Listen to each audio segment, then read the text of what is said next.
Good morning and greetings from Northumberland on another beautiful morning. It's excuse me, it's Wednesday the 14th of June. Sun's shining brightly, and already, although it's still cool on the beach, you could feel the day warming up. And so those of us who've been having excessive temperatures, I think, need to be ready again today. We continue looking at the Sermon on the Mount, and today it's Matthew 5:17 to 19. And Jesus says this: "Do not think that I have come to abolish the law. I've come not to abolish, but to fulfill." And then he goes on to say, not a stroke, not a jot or a tittle in the old version will pass. But I think it's important to understand this in the context of what Jesus says in so many places.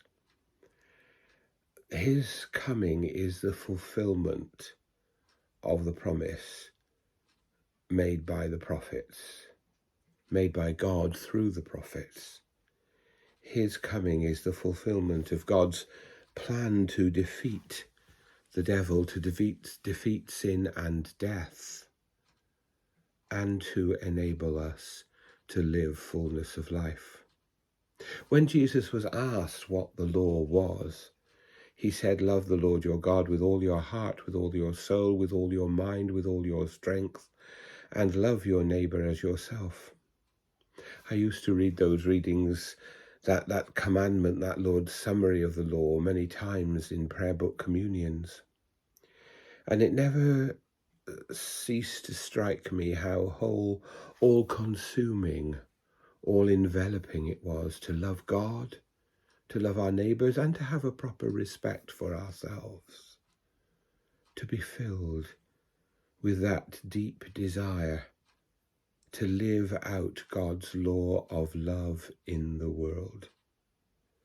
The laws of the Old Testament were a way to systemize that command, that we should put God first, and that we should love our neighbours alongside ourselves as children of God.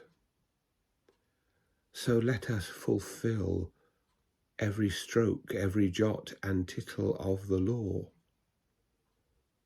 by being consumed with that love for God, for our neighbours, in our communities, shining as light and being the salt of the earth.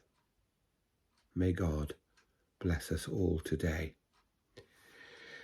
And because, of course, there's no prayer on a Wednesday, I'll finish with this collect.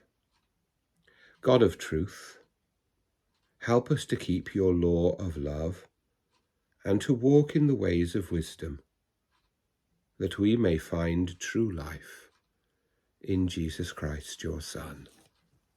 Amen.